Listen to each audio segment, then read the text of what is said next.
What up, what up, what up, what up, what up, what up, Crypto Warriors, it's Sergeant Crypto back at it again. Today is Wednesday, March 18th, 2020. The times, the 3rd of January, 2019. Chancellor on brink of second bailout for banks.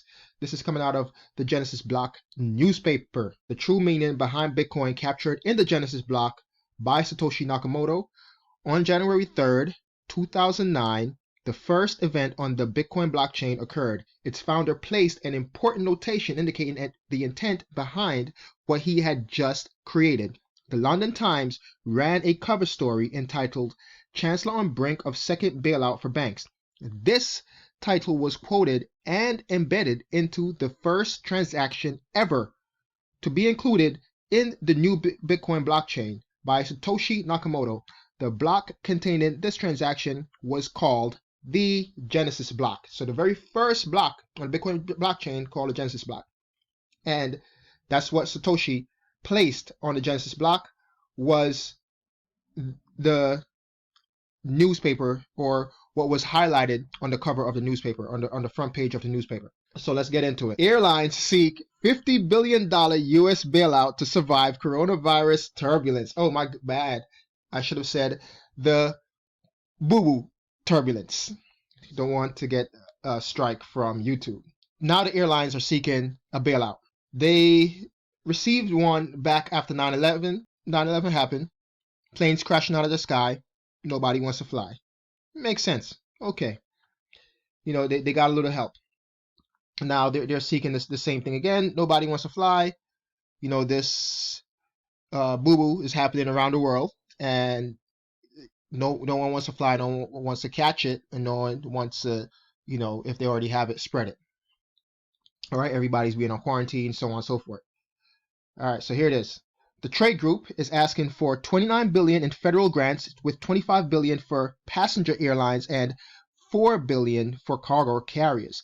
The airlines are also seeking up to $29 billion in low-interest loans or loan guarantees. Meaning they already have low-interest loans, because guess what?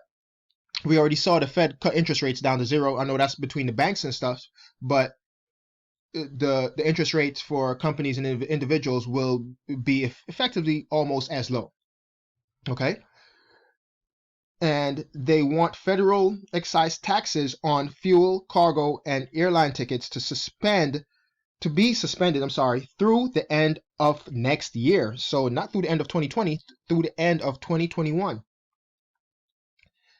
That's a lot that they're asking for. Me personally, I don't think they should get the bailout. If they're going to use it, all that money, to basically keep their employees employed and getting a steady paycheck and still getting their benefits, then so be it. I'm all for it. But we all know that's not what's going to happen. That's not what will happen. During the 2008-2009 crisis, I had just gotten out of the Marine Corps the year before, in 2007. Bad timing on my part. But I had just gotten out of the Marine Corps and became a personal trainer. Started working for a very posh club on the Upper East Side. And, you know, it was known as an urban country club, and had a lot of, you know, high-end clients, to say the least. Well, when the crisis started happening, one of my clients, she worked at Goldman Sachs. She was some kind of analyst or something. She, you know, when the whole thing about them getting the bailout and things of that nature started happening, you know, just having a discussion with me, and she's trying to explain it to me. Well, in my eyes, to me, it didn't make sense for banks and all these big companies, because they were careless with the amount of money that they were spending, and, you know, the toxic loans and home loans and things of that nature, that we as taxpayers should help them out, because that's where the money is coming from. It's not coming from the government, so to speak. It's literally coming from the taxpayers. Well, anyway, she argued me down. Well, you know, Marlon, you don't understand anything. And, you know, basically it came down to what she said was, I need my bonus at the end of the year. because every year in December she would receive an end of the year bonus of something like $50,000 to like $75,000 or something like that she would receive. She was looking forward to that bonus, and if they didn't get the bailout, she wouldn't get that bonus. And I was like, well, that's fine, okay, but if this is what I explained to her. If I'm a small business, I have the gym of Marlin, the Sergeant Fitness gym or whatever, the Sergeant Crypto gym, all right. I probably said Sergeant Fitness, but the Sergeant Fitness gym, and because of the economic crisis, people stop coming to my gym. The government wouldn't come and give me money to stay open. So how is that fair that big banks get the same thing, that get that kind of treatment? It wasn't, to me, it wasn't fair. And to her, she was just like, well, I need to get my bonus. That's and everybody, rightfully so, everybody got look out for themselves, right? So, long story short, we all know what happened. They got it. All those executives, everybody got their bonuses, and a lot of people did lose their jobs. And yeah, but small businesses close, and the American public, a lot of people lost their jobs, and they didn't get a bailout. I think we got like an extra $400 when we filed our taxes or something to that effect. Like, here's some little shut up money, keep it moving. Well, now the airlines are asking for the same thing, and they're not going to use all this money to essentially keep their employees employed. They're not going to keep it or use it to help their workforce. I don't think. So here we go. That package would easily surpass the $5 billion in grants and up to $10 billion in loan guarantees that Congress approved after the terror attacks of September 11, 2001, or September 2001, which temporarily grounded all U.S. flights and led to a long slump in this domestic travel. So they're asking for way more than when we were attacked back in 2001. Then, 19 years ago. Next, this is an opinion piece from Tim Wu. Don't feel sorry for the airlines, and you shouldn't. You shouldn't feel sorry for them. You should feel sorry for the people that are actually working, the ticket agents, the flight attendants, the pilots, the mechanics, the baggage claim people. All those are the people we should feel sorry for, not the big executives, because they've been living fat for the past decade. This is in this piece here, he's talking about American Airlines. For American Airlines, the nation's largest airline, the mid to late 2010s were what the Bible calls years of plenty. In 2014, having reduced competition through mergers and raised billions of dollars in new baggage fee revenue, American began reaching stunning levels of financial success. In 2015, it posted a $7.6 billion profit. Where's all that money? Where's all that money? Compared, for example, to profits of about $500 million in 2007 and less than $250 million in 2006. It would continue to earn billions in profits annually for the rest of the decade. And this is a direct quote here. I don't think we're ever going to lose money again, the company's chief executive, Doug Parker, said in 2017. So there you have it. He's bragging, being braggadocious and feeling himself because they were winning. And there's nothing wrong with that. Hey, you got to pat yourself on the back every now and then, right? If you're winning, you're winning. And there's nothing wrong with that. But no one prepared for lean times. Everybody was living fat, eating well, and not putting away money for bad times. That's his problem, and their problem for being fiscally irresponsible. If you look at the average American citizen, who can't afford a $400 emergency if some kind of healthcare event happened, then they would say, well, that's why they need to be more fiscally responsible. Here we go. Instead, American blew most of its cash on stock buybacks on a stock buyback spree. I'm sorry, from 2014 to 2020. In an attempt to increase its earnings per share, American spent more than $15 billion buying back its own stock.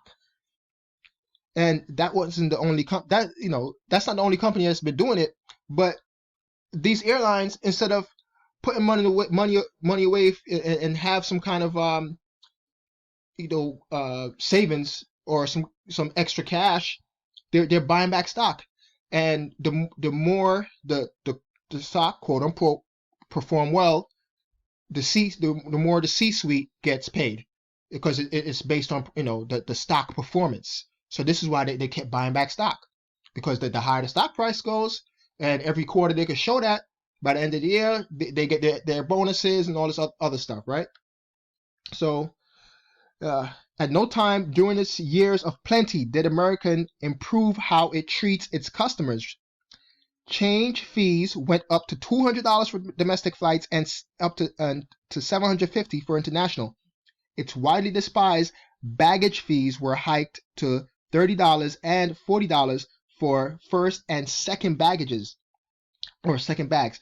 These higher fees yielded billions of dollars, yet did not help the airline improve its on-time arrivals, reduce tarmac delays, or prevent involuntary bumping. Instead, American main innovations were the removal of screens from its planes, the reduction of bathroom and seat sizes, and the introduction of a basic economy, in quotes, class that initially included a ban on carry-on luggage. So they skipped and scraped and didn't take care of their passengers, didn't take care of their cash cow. They basically let them starve. All right, they treated them bad. They treated them like shit. They by taking away basic things and charging more for those basic things, more so they could squeeze in more people in the plane. And yet they have no money right now. So why should we feel sorry for them? That's their problem. Like I said, the only people I really feel sorry for are the people that's going to be losing their jobs.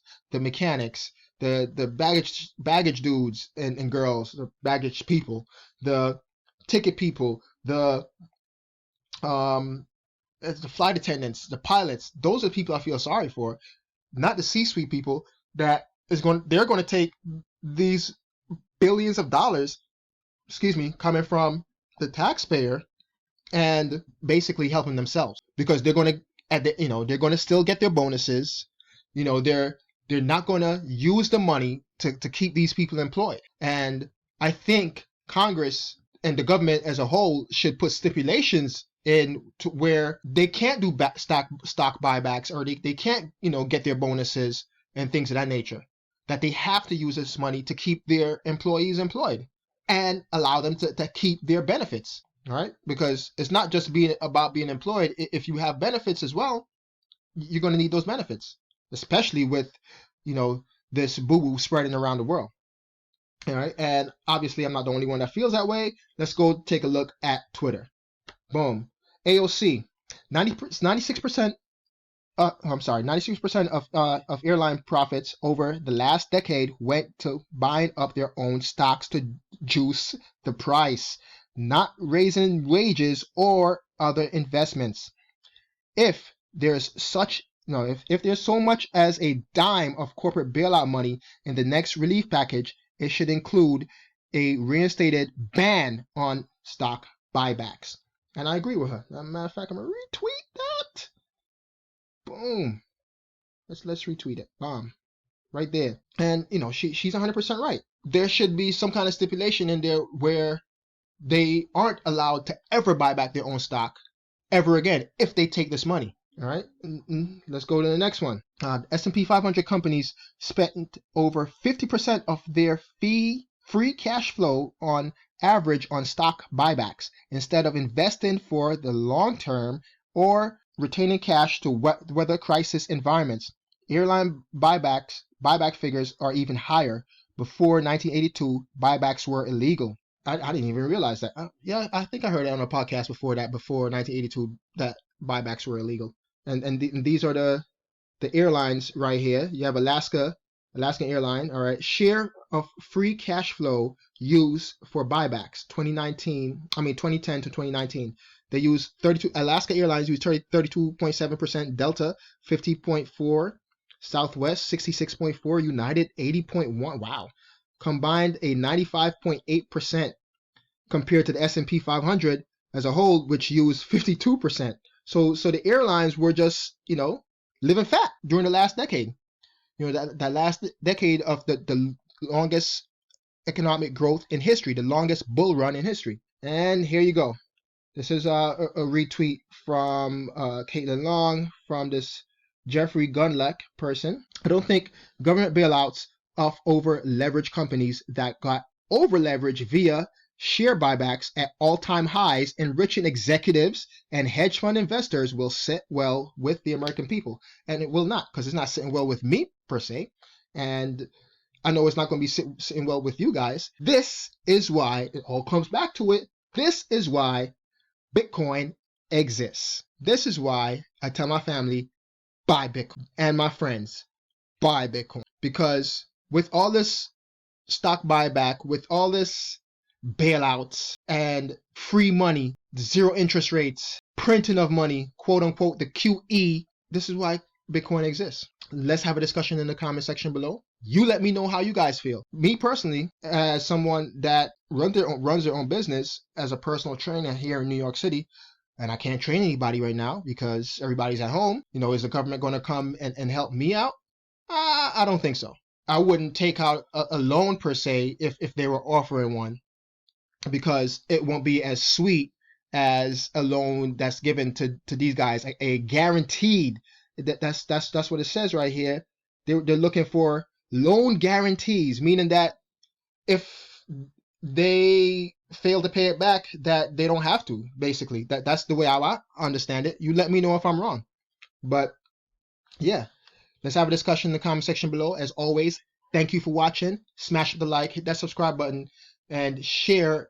And let's talk about it. It's your boy Sergeant Crypto, and I'm out. Peace.